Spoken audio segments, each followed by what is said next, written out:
सबसे पहले नमस्कार आप सभी को। जहां कारक के प्रथम भाग में हमने कर्ता कारक को सीखा और कर्ता कारक में कौन सी विभक्ति लगी थी? प्रथमा विभक्ति।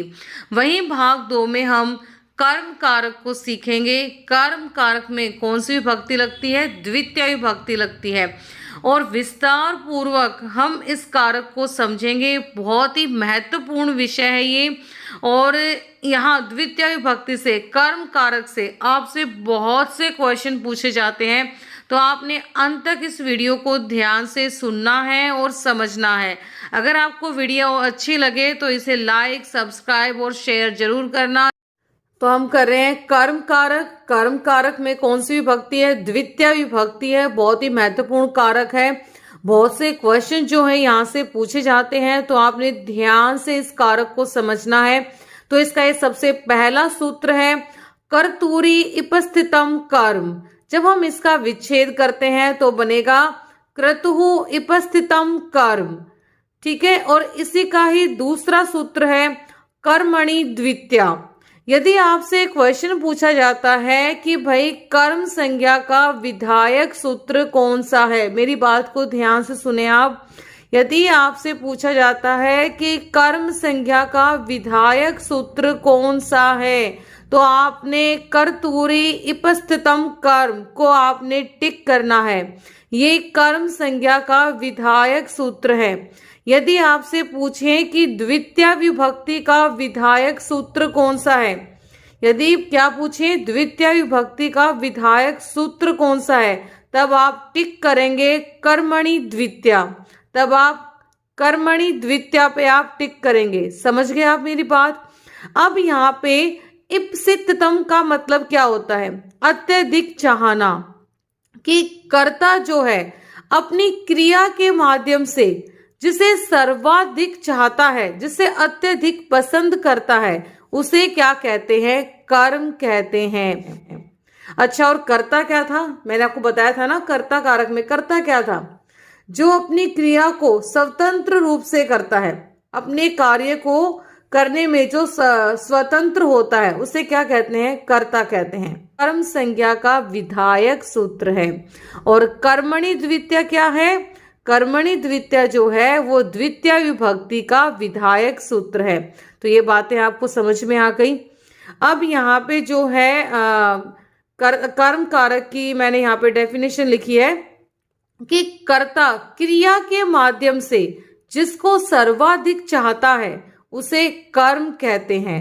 और कर्म में द्वितीय विभक्ति होती है। हम एक उदाहरण के माध्यम से समझते हैं। जैसे यहाँ पे ये पहला उदाहरण है कि राम पुस्तक को पढ़ता है। पहला उदाहरण क्या है? राम पुस्तक को पढ़ता है। अब यहाँ पे कर्ता क्या है? अब यहाँ पे कर्ता क्या है? राम। राम क्या है? यहाँ पे कर्ता है। राम क्या है? कर्ता है। और पढ़ना, पढ़ना क्या है? उसकी क्रिया है। पढ़ना क्या है? उसकी क्रिया है। तो कर्ता अपनी क्रिया के माध्यम से जिसे अत्यधिक चाहता है उसे कर्म कहते हैं।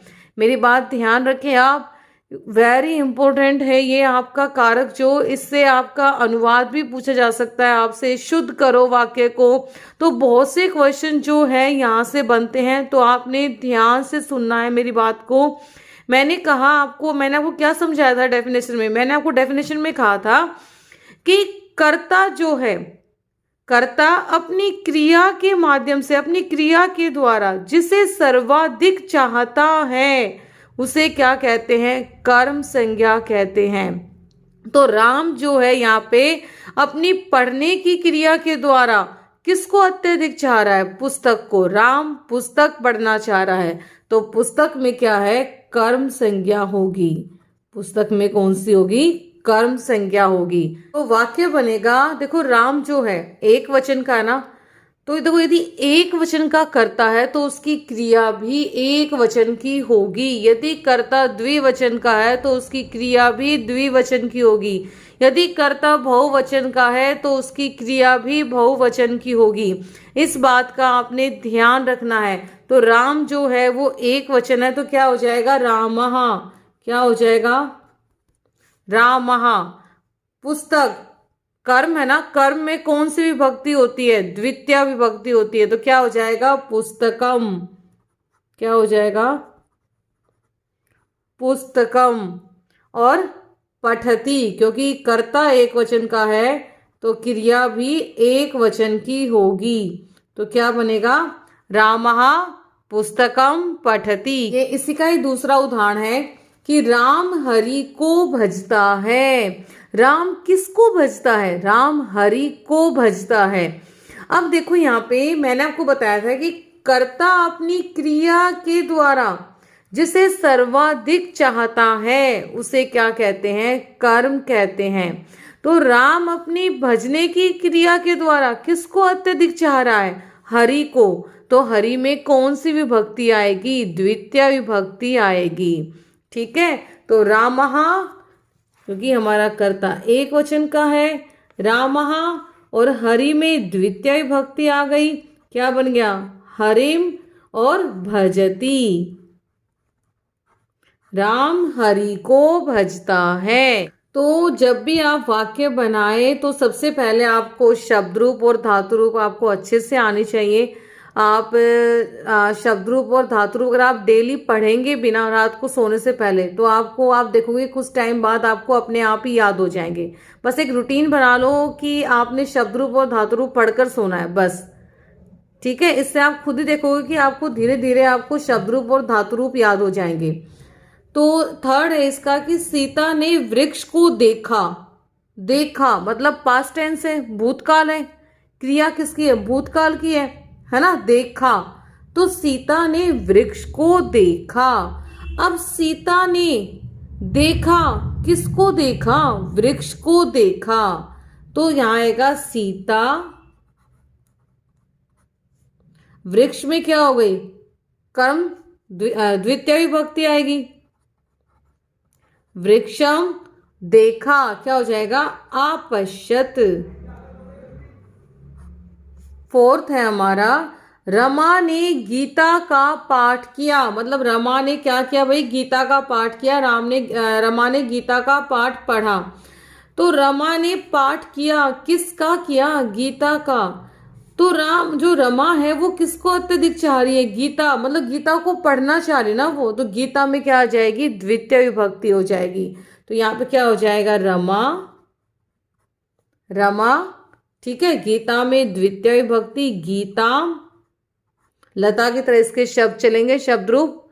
और क्या किया? पाठ किया। कौन सी क्रिया है? कौन से काल की? पास्ट टेंस की ना, भूतकाल की। तो क्या हो जाएगा? आपठत। रमा गीताम आपठत। फिफ्थ है हमारा कि रमेश कल विद्यालय गया था। अब वो कल गया था विद्यालय, इसका मतलब आज नहीं गया होगा, वो कल गया था, मतलब कल की बात हो रही है। तो सबसे पहले तो हमारा पास्ट टेंस हो गया, है ना, भूतकाल आ गया। और कल को क्या कहते हैं संस्कृत में? हय। तो क्या हो जाएगा? रमेशः। ठीक है, हय। ठीक है, कहाँ कहाँ गया था भाई? विद्यालय। तो क्या हो जाएगा? विद्यालयम।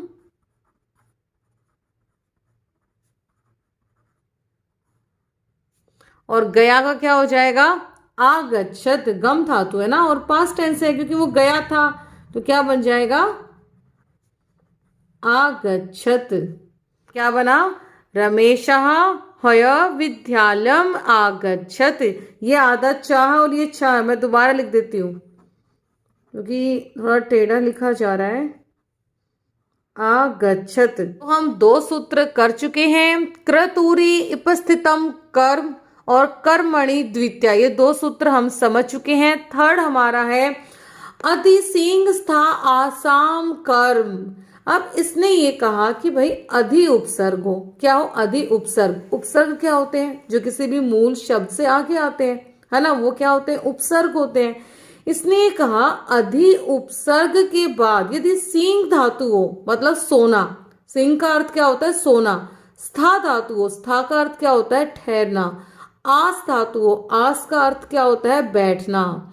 इसने कहा यदि अधि उपसर्ग के बाद यदि सिंह धातु आ जाए, स्था आ जाए, आस धातु आ जाए, इन तीनों में से, ये तीनों धातुओं में से कोई भी एक धातु आ जाए, या तो सींग आ जाए या स्था आ जाए या आस आ जाए, तो आधार में कर्म संज्ञा होगी। आधार में क्या होगी? कर्म होगा। आधार में क्या होगी? कर्म होगा। और कर्म में आप कौन सी विभक्ति लगाते हो? कर्म में आप लगाते हो द्वितीय विभक्ति।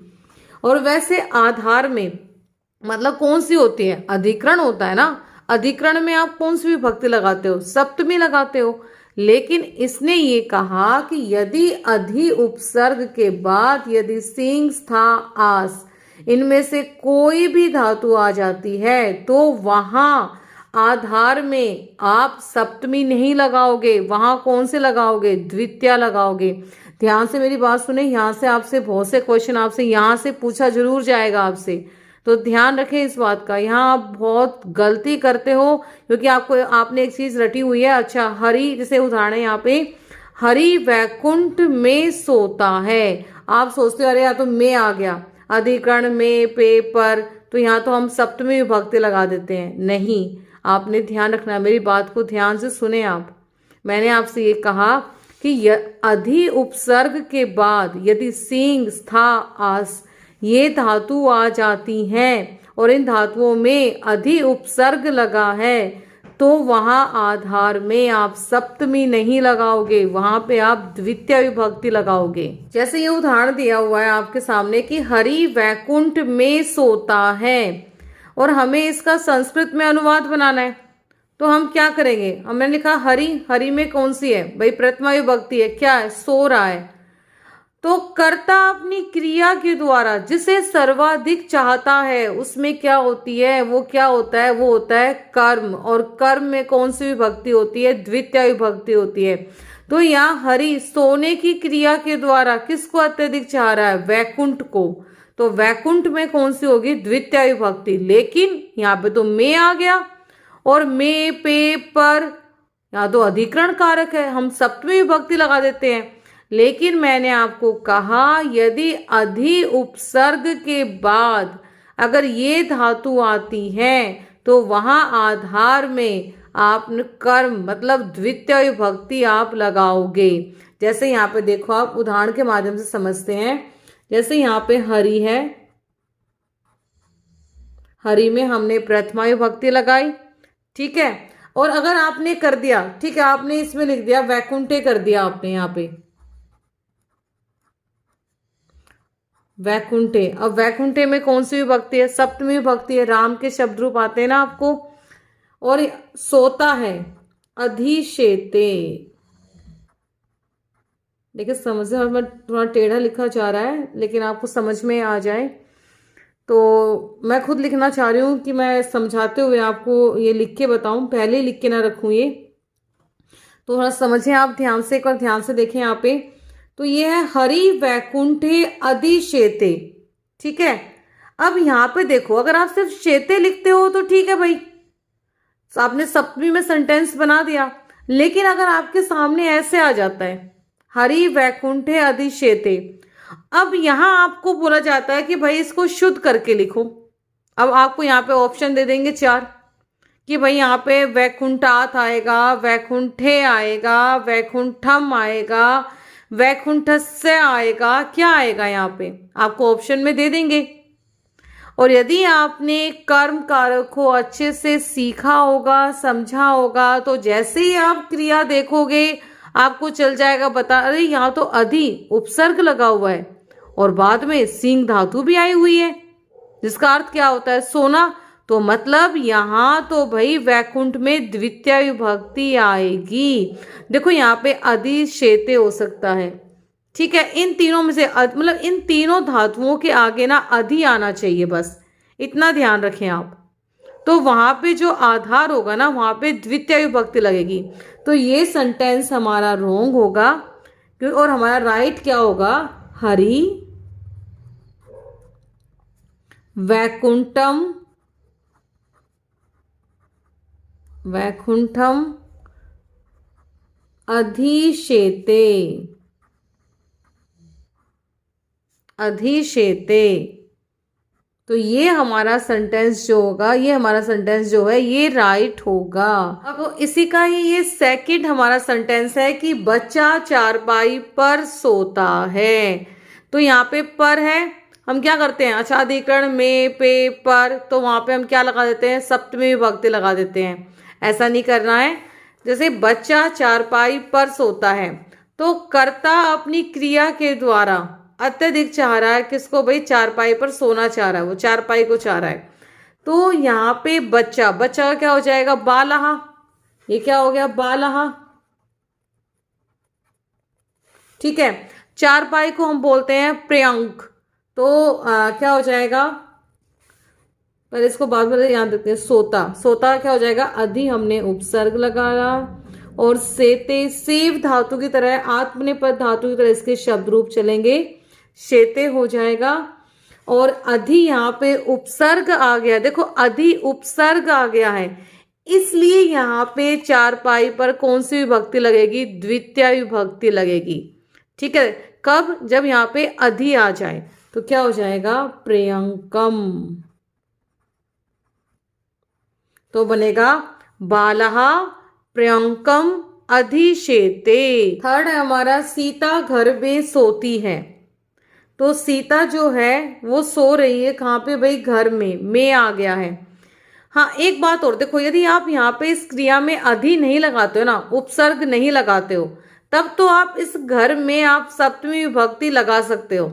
लेकिन यदि आपको अधि दे दिया, यदि आपको क्रिया में उन्होंने अधि लगाकर दे दिया और आपसे पूछा कि भाई आप इस वाक्य को आप शुद्ध करें, तब आपने ध्यान रखना है। जैसे मैं आपको बताती हूँ, जैसे यहाँ पे है सीता घर में सोती है, यदि उन्होंने आपको ऐसे दे दिया,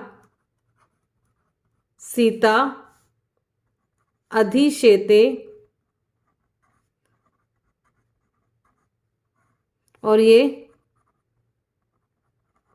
गृहम, तो आपने यहाँ पे द्वितीय विभक्ति लगानी है। ऑप्शन में होगा आपके, यहाँ पे ऑप्शन लिखे होंगे, आपको ऐसे सेंटेंस दिया होगा। ठीक है। और आपको लिख देंगे कि वे शुद्धम कुरु, आपको लिख देंगे शुद्धम कुरु, कि शुद्ध कीजिए। और आपको नीचे ऑप्शन दिए होंगे, पर ये सेंटेंस शुद्ध है पहले ही, लेकिन आपको यहाँ पे रॉन्ग लिख के देंगे, गृह लिख के दे देंगे। ठीक है। या कोई और विभक्ति गृह से लिख के दे देंगे, और आपको 4 ऑप्शन दे देंगे वो, कि बताइए इसमें गृह आएगा, गृहात आएगा, गृहम आएगा, क्या आएगा। तब उस टाइम पे आपने, अगर आपने ये लगाया, अच्छा ठीक है सीता घर में सो रही है, और अब ज्यादातर जो बच्चे हैं, ज्यादातर वो गृह पे टिक कर देते हैं, सप्तमी विभक्ति पर वो टिक कर देते हैं। ये गलती मत करना। जब आपको ऐसे दिया जाए तो सिर्फ एक बार अपनी क्रिया को देख लेना कि उसमें उपसर्ग लगा है या नहीं लगा है। यदि लगा है तो आपने वहां पे द्वितीय विभक्ति लगानी है, और आपने गृहम को टिक करना है। अब है राजा सिंहासन पर बैठता है, आस धातु आ गई, बैठना आ गया है, तो राजा का तो राजा ही हो जाएगा, तो आप लिखोगे राजा। और यदि यहाँ पे आपको दिया हुआ है अधि उपसर्ग ध्यास्ते, ठीक है, या तिष्ठति आ जाए, अधि तिष्ठति आ जाए, तो अगर आपको ये दिया हुआ है तो आपने क्या है, सिंहासन में आपने द्वितीय विभक्ति लगानी है, तो क्या हो जाएगा, सिंहासनम। जब उपसर्ग होगा ना तभी इसमें द्वितीय विभक्ति लगानी है। अगला हमारा सूत्र है उपान वद्यांग वसहा। अब यहाँ पे देखो, ध्यान दें आप, इसने कहा कि उप अनु, इस वा को ऊ हो गया, कौन सी संधि है, अगर आपने संधि अच्छे से की होगी तो आपको चल गया होगा पता। ठीक है। और अधि, इस य को ई हो गया है, तो अधि और आंग, इसने ये कहा यदि उप अनु अधि आंग ये 4 उपसर्ग हों, और इन 4 उपसर्ग के बाद कौन सी धातु होनी चाहिए, वस धातु होनी चाहिए, तो आधार में कर्म संज्ञा होगी, मतलब आधार में द्वितीय विभक्ति आएगी, वहां पे आपने सप्तमी विभक्ति नहीं लगानी है। इससे पहले जो आपने किया था, इससे पहले जब आपने जो सूत्र पढ़ा था उसमें ये कहा था कि भाई अधि उपसर्ग के बाद, एक ही उपसर्ग था अधि, कि अधि उपसर्ग के बाद सींग स्था आस, ये 3 धातु होनी चाहिए। लेकिन इस सूत्र में ये कह रहे हैं कि भाई ये 4 उपसर्ग आए, उप अनु अधि आंग, और इन 4 उपसर्ग के बाद यदि वस धातु हो जाती है, यदि उप के बाद वस आ जाता है, अनु के बाद वस आ जाता है, अधि के बाद वस हो जाता है, आंग के बाद वस हो जाता है, तो आपने आधार में आपने द्वितीय विभक्ति लगानी है। कौन सी लगानी है? द्वितीय विभक्ति लगानी है। वहां पे कौन सी हो जाएगी? कर्म संज्ञा होगी, कर्म आ जाएगा और कर्म में आपने द्वितीय विभक्ति लगानी है। तो ये कितने उपसर्ग हैं यहाँ पे? ये 4 उपसर्ग हैं।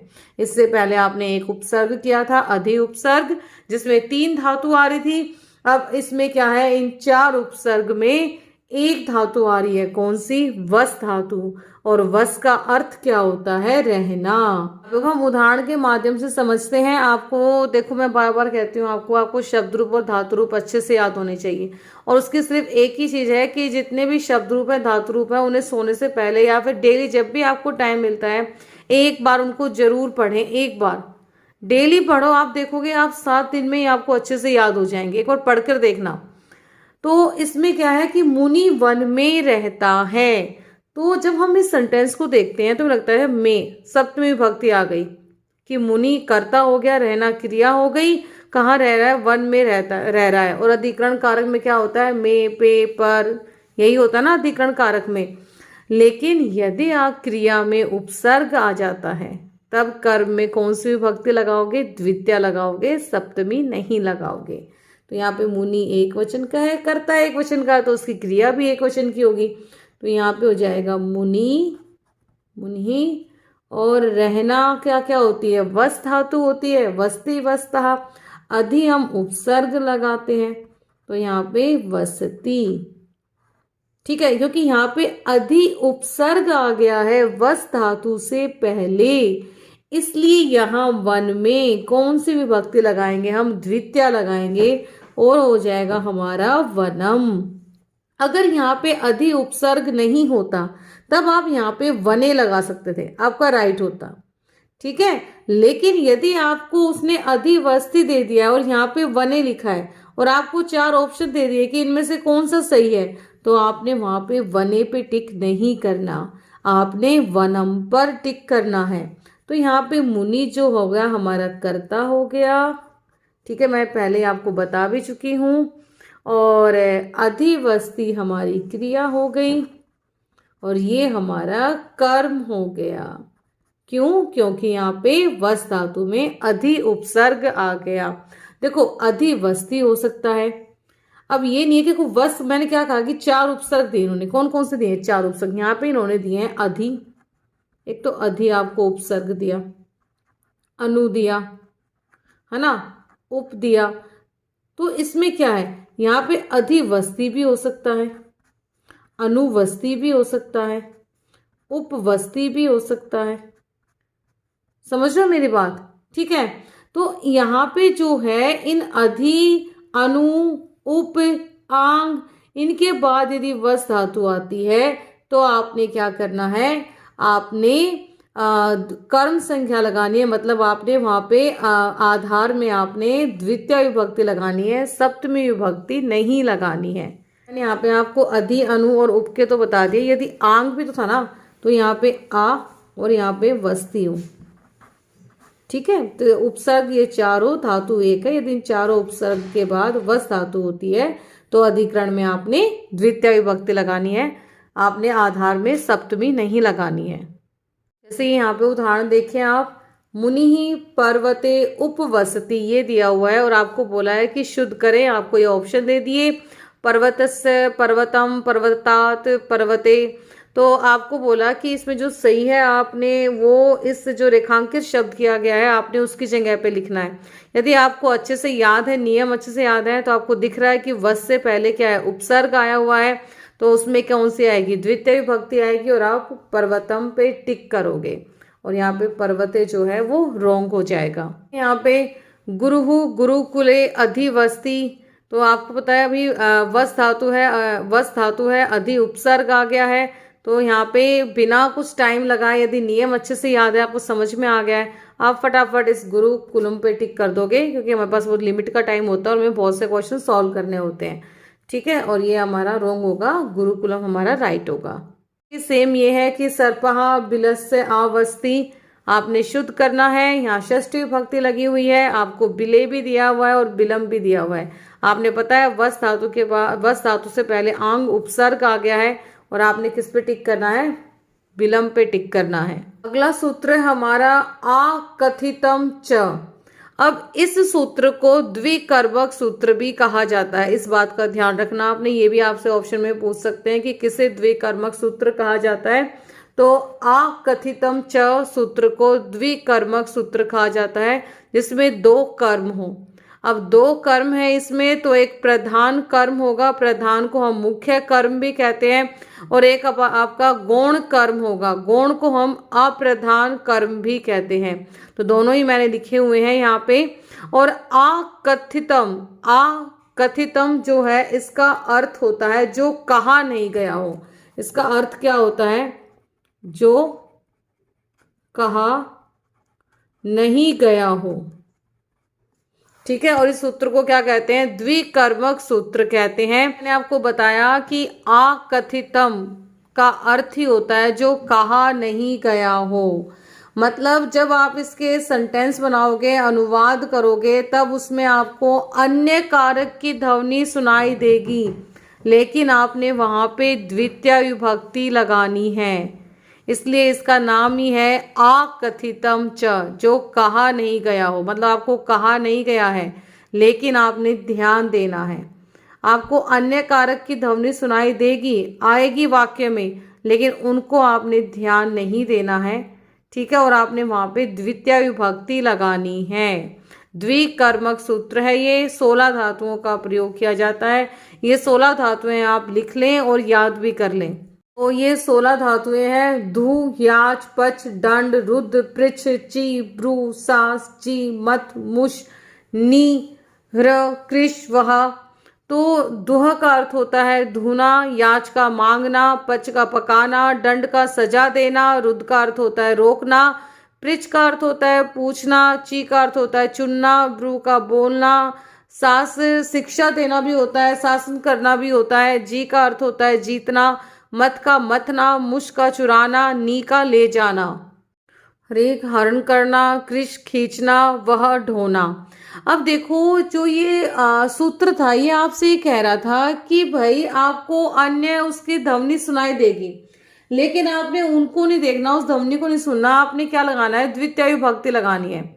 और उसके लिए उसने आपको बोला कि ये 16 धातुएं आपको दिखाई देंगी। मतलब जो ये क्रिया है ना, यहाँ पे आपको ये 16 धातुएं में से कोई ना कोई एक धातु दिखाई देगी। मतलब आपने इस क्रिया पे ध्यान रखना है।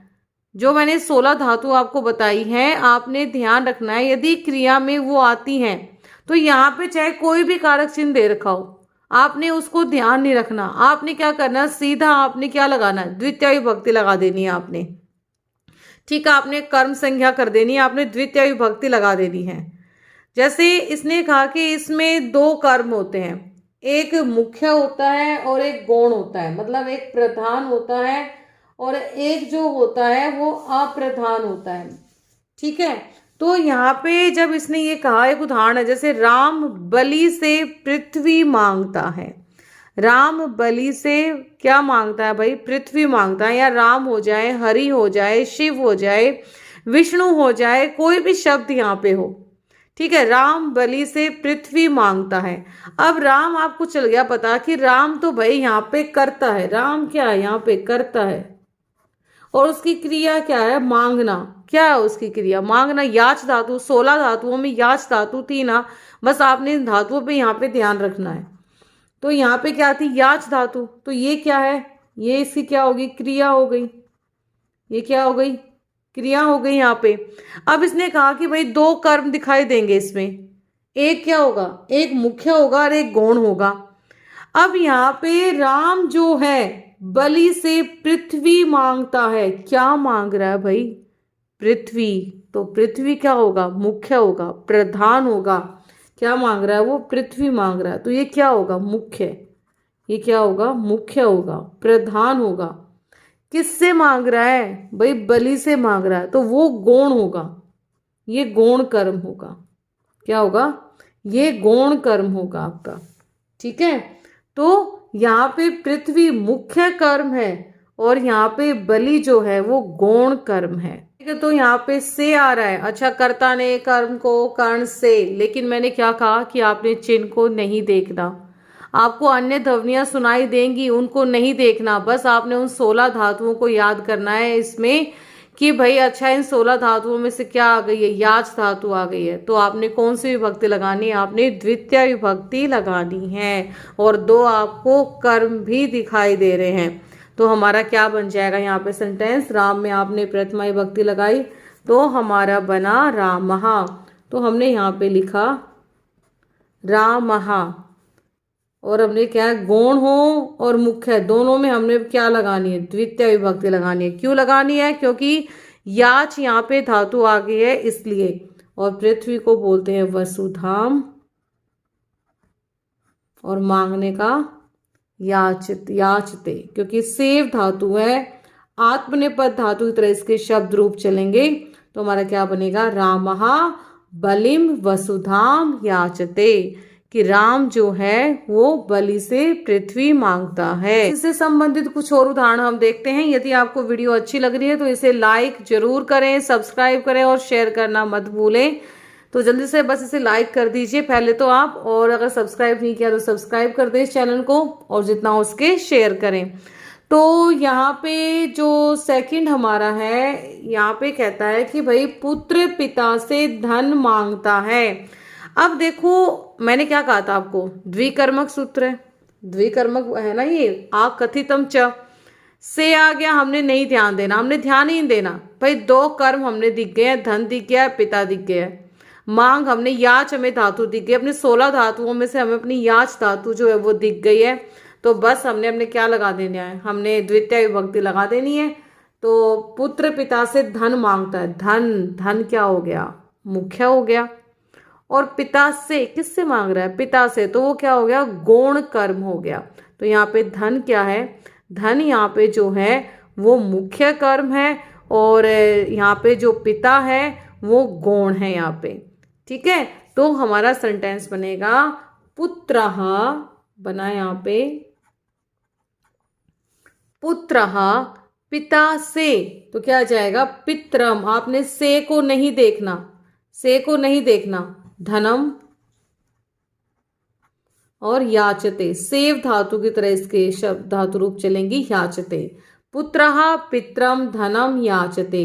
याच धातु थी, याच धातु आई हुई थी, इसलिए मुख्य कर्म में भी और गौण में भी, दोनों में ही कर्म संज्ञा हुई। फिर है सीता गाय से दूध दुहती है। तो यहाँ पे हमारे दू धातु आ गई। तो सीता जो है वो गाय से, तो दूध दुहती है, तो दूध क्या हो गया? हमारा मुख्य हो गया। और गाय क्या होगी? गौण हो गया। दो कर्म हमें दिख गए हैं, दू धातु भी हमें अपनी दिख गई है। तो हमने यहाँ पे द्वितीय विभक्ति लगानी है। से को हमने नहीं देखना, चाहे कोई भी ध्वनि हमने सुनाई दे, हमने उसको नहीं देखना है। हमने सिर्फ अपनी क्रिया देखनी है, बस 16 धातुओं में से वो क्रिया आई है नहीं आई है, और दो कर्म है या यहाँ पे नहीं है। तो बस हमने लिखा सीता, गाय का हो जाएगा गाम, और दूध का हो जाएगा पयः, और दुहती का हो जाएगा दोग्धी। ये सेंटेंस ना कई बार पूछा जाता है, तो इसे ध्यान से समझ लेना।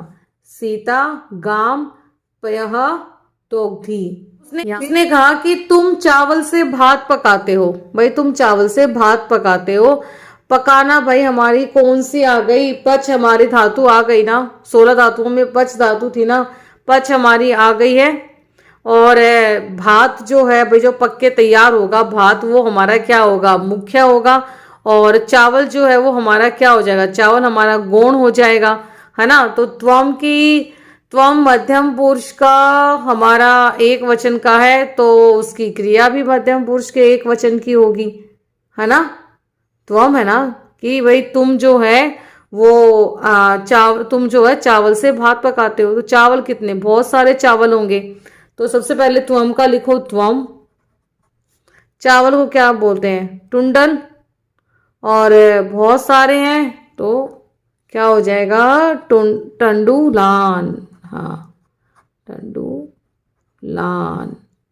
भातम, क्योंकि पक्के भात हमारा तैयार हुआ है, भातम।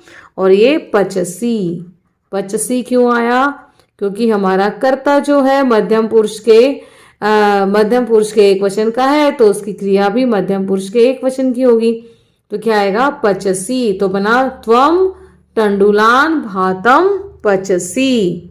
फिर है यहाँ पे राम शाम को 100 रुपये दंड देता है। तो राम जो है शाम को 100 रुपये दंड देता है। तो दंड हमारी आ गई। दंड मतलब क्या होता है? सजा देना। हमारी क्रिया आ गई, 16 धातुओं में से हमारी धातु आ गई है दंड। ठीक है, 2 कर्म भी हो गए हैं, 100 रुपये और शाम को चिन्ह हमने देखना ही नहीं है। ठीक है, तो शाम, तो इसमें क्या कितने रुपए का दंड देता है? 100 रुपये। 100 इसमें क्या होगा? मुख्य होगा जो कर्म होगा, और शाम इसमें क्या होगा? गौण होगा। अच्छा, यहाँ मैंने भात में भातम लिख दिया है, यहाँ पे आएगा ओदनम। क्या आएगा? ओदनम।